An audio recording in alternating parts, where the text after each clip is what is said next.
विकास और विचारधारा। बीजेपी की मौजूदा राजनीति इन दो लहरों पर ही सवार है और इन दो लहरों का संगम है अयोध्या। राम मंदिर बीजेपी के लिए कितना अहम है, इस बात पर चर्चा पुरानी हो चुकी है। अयोध्या अब भी बीजेपी की राजनीति का एपी सेंटर है, लेकिन नए तरीके से। 2024 चुनाव के बीच पीएम मोदी आज अयोध्या पहुंचे। पहले रामलला के दर्शन और फिर जनता का अभिवादन। पीएम मोदी के अयोध्या दौरे की जो तस्वीरें आई, सबसे पहले उस पर यह रिपोर्ट देखिए। आज अयोध्या एक बार फिर दुल्हन की तरह सजी है। आज एक बार फिर अयोध्या की तरफ पूरे देश की निगाहें हैं। आज एक बार फिर अयोध्या में दीपावली सा उत्सव है। आज एक बार फिर करोड़ों राम भक्तों में उत्साह है। प्राण प्रतिष्ठा के बाद पहली बार पीएम मोदी अपने इष्ट देवता के दर्शन करने पहुंचे। पीएम मोदी के दौरे की पूरी कमान खुद मुख्यमंत्री योगी आदित्यनाथ ने संभाल रखी थी। पीएम मोदी से पहले सीएम योगी मंदिर परिसर पहुंचे। शाम करीब 7:45 पर पीएम मोदी गर्भगृह में पहुंचे। पीताम्बरी परिधान में पीएम मोदी ने दोनों हाथ जोड़कर रामलला से आशीर्वाद लिया। कुछ देर तक पीएम मोदी ने रामलला की दिव्य प्रतिमा के दर्शन किए। इसके बाद कमल के पंखुड़ियों से सजी थाली से पीएम मोदी ने रामलला की आरती उतारी।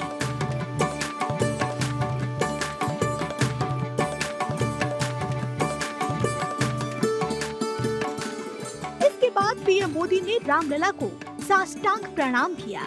ऐसा पहली बार था जब मंदिर में पीएम रामलला के दर्शन कर रहे थे और आम जनता भी परिसर में मौजूद थी। पीएम मोदी उल्टे पांव चलते हुए गर्भगृह से बाहर आते और एक बार फिर सिर झुकाकर रामलला से आशीर्वाद लेते हैं। तकरीबन 15 मिनट के बाद पीएम मोदी राम मंदिर परिसर से बाहर निकलकर रथ पर सवार होते हैं। सुग्रीव चौक से पीएम मोदी के रोड शो की शुरुआत हुई। कई घंटों से अपने प्रधानमंत्री की एक झलक के लिए बेताब लोगों का उत्साह देखते ही बन रहा था।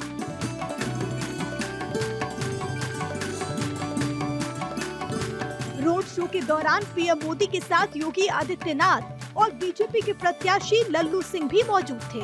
पीएम मोदी की एक झलक पाने के लिए लोग अपने घरों की छत पर इंतजार कर रहे थे। भीड़ के बीच लोग आरती की थाल लिए आरती उतारते हुए भी नजर आए। रात 8:15 पर पीएम मोदी का रोड शो हनुमानगढ़ी पहुंचा। पीएम मोदी का रोड शो आगे बढ़ता जा रहा था, लेकिन हर गली, हर चौराहे पर लोगों की संख्या में कोई कमी नजर नहीं आ रही थी। ऐसा लग रहा था कि मानो पूरी की पूरी अयोध्या ही सड़कों पर उतर आई हो। इस दौरान सैकड़ों की संख्या में रोड के दोनों तरफ खड़ी भीड़ लगातार पीएम मोदी पर पुष्प वर्षा कर रही थी। लोग अपने अपने तरीके से पीएम का स्वागत कर रहे थे। किसी के हाथ में बीजेपी का प्ले कार्ड था, तो कोई पीएम मोदी की तस्वीर हाथ में लेकर स्वागत करने पहुंचा। पीएम मोदी के रोड शो में हर उम्र और हर वर्ग के लोग शामिल थे। महिला, बच्चे, बूढ़े सभी उत्साहित होकर पीएम मोदी पर पुष्प वर्षा कर रहे थे। रोड शो के दौरान दोनों तरफ ढोल नगाड़े के जरिए भगवान श्री राम का जय घोष होता रहा। रोड शो के दौरान पीएम मोदी ने सुग्रीव चौक से लता मंगेशकर चौक तक का सफर तय किया। इस पूरे सफर के दौरान कमल का कटआउट पीएम मोदी के हाथों में ही था। लोगों के उत्साह को देखकर पीएम भी उत्साहित थे। एक पल के लिए भी पीएम मोदी की ऊर्जा कम नहीं हुई। पीएम मोदी की कोशिश हर शख्स तक अपना अभिवादन पहुंचाने की थी। इसीलिए पीएम मोदी कभी हाथ हिलाकर तो कभी कमल के कटआउट के जरिए दोनों तरफ खड़े लोगों का अभिवादन स्वीकार कर रहे थे।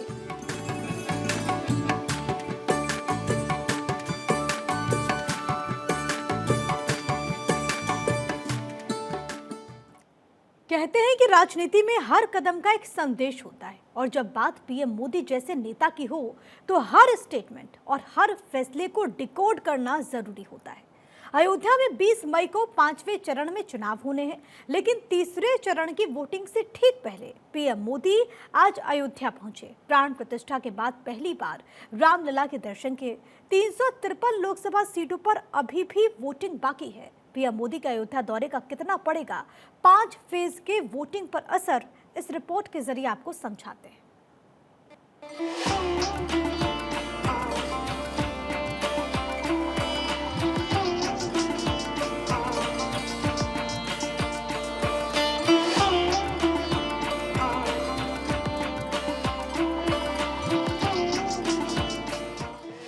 2024 चुनाव के तीसरे चरण से ठीक पहले की ये तस्वीरें ऐतिहासिक हैं।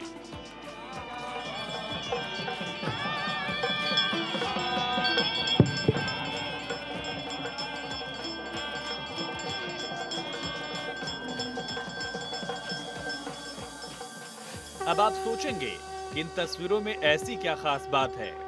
पीएम मोदी चुनाव की शुरुआत से ही राज्य दर राज्य रोड शो कर रहे हैं, लोगों के बीच जा रहे हैं।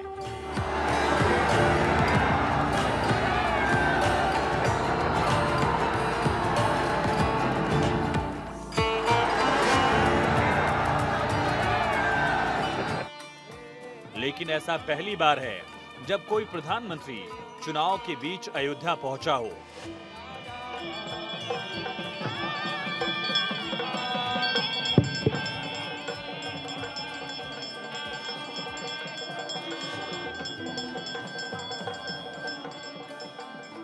अयोध्या और राम मंदिर का मुद्दा 1990 के बाद से हर चुनाव के सियासी केंद्र में रहा। बीजेपी के हर मैनिफेस्टो में इसे लेकर वायदे किए गए।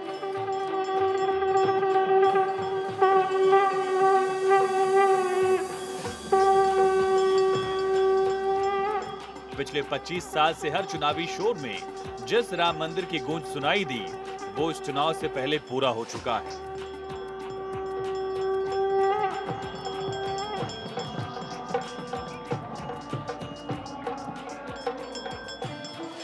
हालांकि मंदिर का निर्माण सुप्रीम कोर्ट के आदेश पर हुआ, लेकिन जिस तेजी से बीजेपी सरकार ने राम मंदिर निर्माण का काम पूरा कराया, जिस तरीके से खुद अब एक बार फिर पीएम मोदी अयोध्या पहुंचे। प्राण प्रतिष्ठा के बाद राम भक्त मोदी अपने रघुनंदन का आशीर्वाद लेने उनके शरण में आए। आज भी पीएम मोदी ने पूरी निष्ठा और समर्पण के साथ राम लला की पूजा की, उनका आशीर्वाद लिया। पीएम मोदी का यही समर्पण प्राण प्रतिष्ठा के पहले दिखा था। 22 जनवरी 2000 मोदी आज फिर अयोध्या पहुंचे।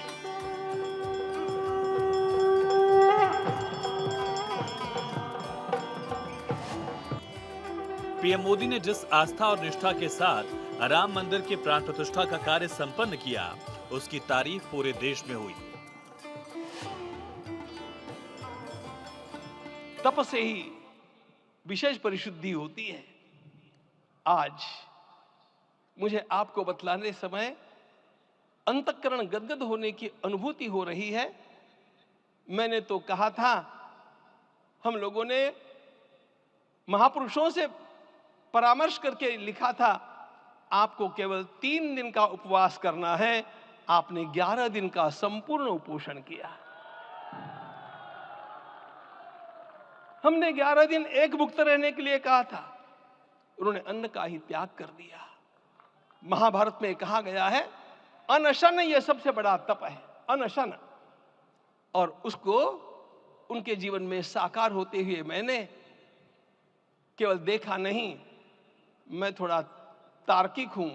आपकी परम पूजनीय माता जी से मिलकर के मैंने उसको रिकन्फर्म भी किया था कि आपका ये अभ्यास 40 वर्षों का है।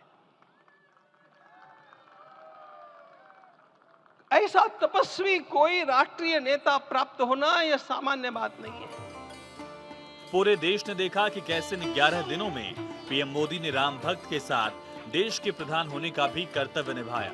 इन 11 दिनों में पीएम मोदी महाराष्ट्र, कर्नाटक और केरल के मंदिरों में पहुंचे, तो वहीं इन सभी राज्यों के लिए जन कल्याणकारी योजनाओं का ऐलान भी किया।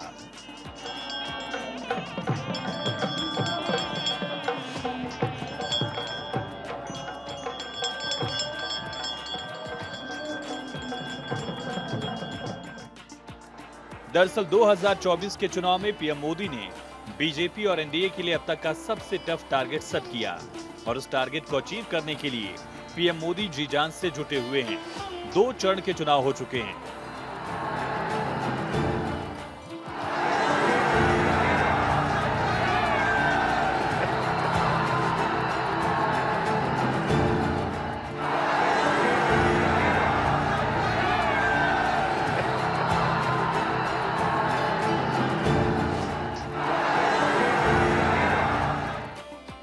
अब 7 मई को 12 राज्यों की 94 सीटों पर वोट डाले जाने हैं।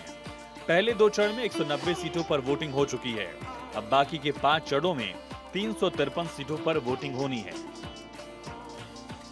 अयोध्या दौरे के जरिए पीएम मोदी ने एक साथ कई सियासी संदेश देने की कोशिश की।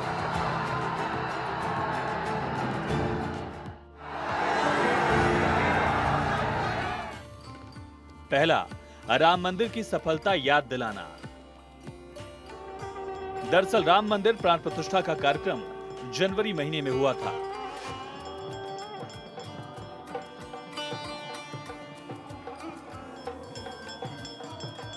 इसके बाद से एक लंबा समय बीत चुका है। इस बीच कई सियासी मुद्दे 2024 के चुनाव पर हावी होते गए।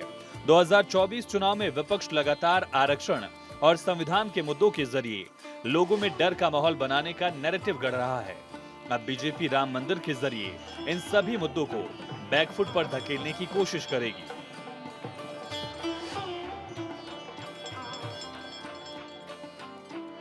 दूसरा, अपने वादों को पूरा करती है बीजेपी।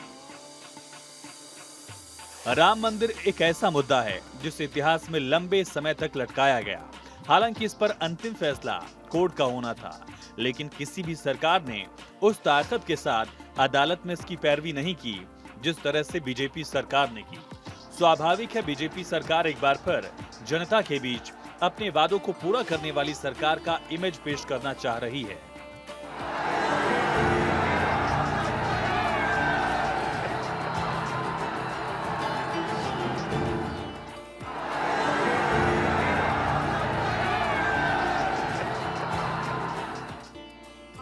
माना जा रहा है कि पीएम मोदी के अयोध्या दौरे के बाद अगले 4 चरण के चुनाव प्रचार में एक बार फिर इस मुद्दे को जोर शोर से उठाया जाएगा। अगले 4 चरण में यूपी, बंगाल और बिहार की अधिकतर सीटों पर वोट डाले जाएंगे। राम मंदिर के मुद्दे को ताजा कर बीजेपी हिंदी पट्टी की इन सीटों पर वोटर्स के एक बड़े वर्ग को अपनी तरफ करने की कोशिश करेगी। ये तो पहले से ही तय था कि बीजेपी इस बार के चुनाव में राम मंदिर को अहम मुद्दा बनाएगी और वही रही सही कसर विपक्षी दलों ने प्राण प्रतिष्ठा का विरोध कर पूरा कर दिया था। लेकिन अब एक बार फिर राम मंदिर के जरिए बीजेपी विपक्ष को अपने निशाने पर ले सकती है। Bureau report, Bharat 24। यूपी देश का सबसे बड़ा राज्य है। 80 लोकसभा सीट वाले उत्तर प्रदेश पर बीजेपी की खास तैयारी है। यूपी में अब भी 64 सीटों पर वोट डाले जाने हैं। ऐसे में पीएम मोदी के अयोध्या दौरे को इससे जोड़कर भी देखा जा रहा है। माना जा रहा है कि पीएम मोदी के अयोध्या दौरे से न सिर्फ यूपी में फिर से राम मंदिर वाली लहर चलेगी, बल्कि वोटर और जनता में नई ऊर्जा का संचार भी होगा।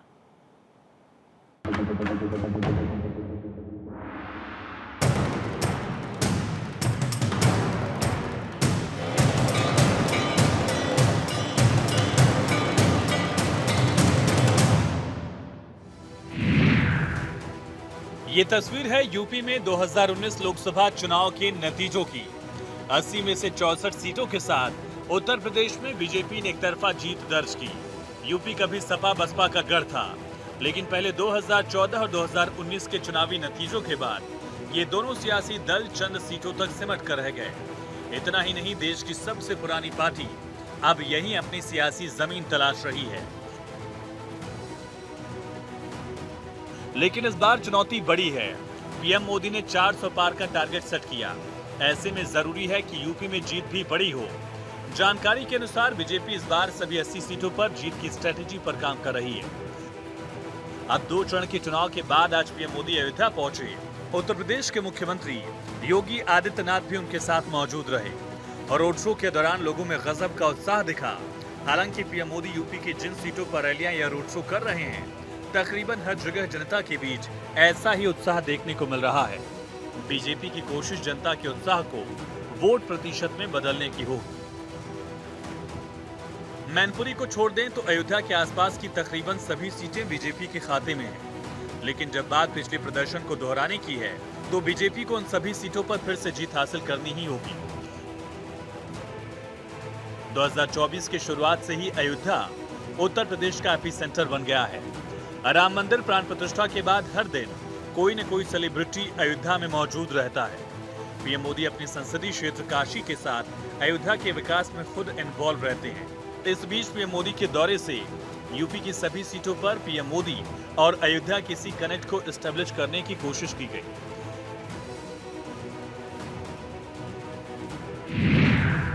यूपी में 2 चरण के चुनाव हो चुके हैं, जिसमें अब तक 16 सीटों पर वोटिंग हुई।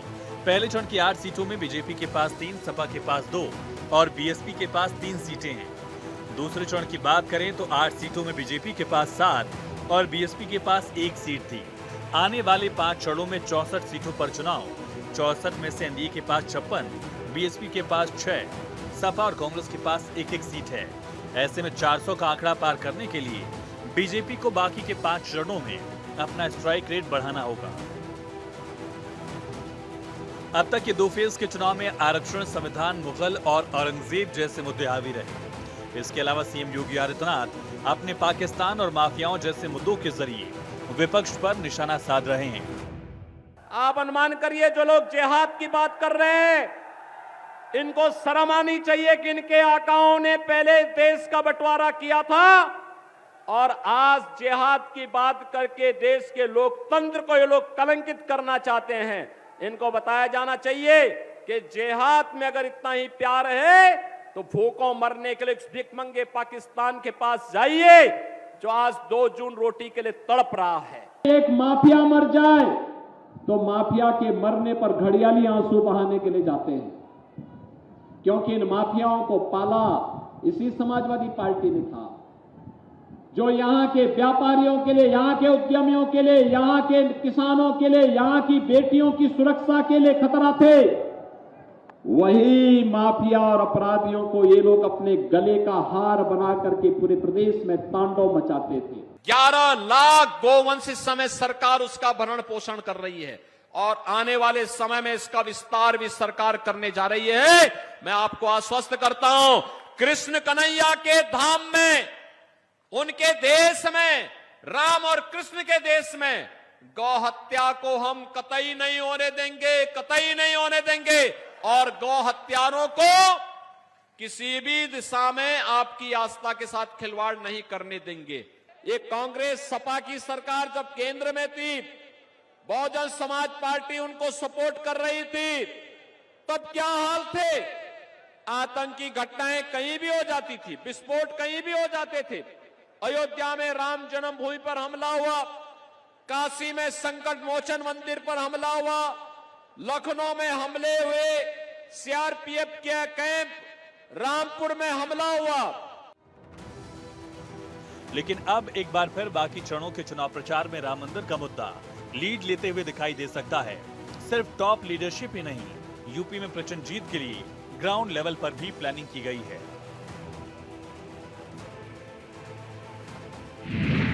पिछले चुनाव में बीजेपी को 16 सीटों पर हार मिली थी। इस बार बीजेपी न केवल पिछली 64 सीटें बल्कि हारी हुई 16 सीटों पर भी नए सिरे से काम कर रही है।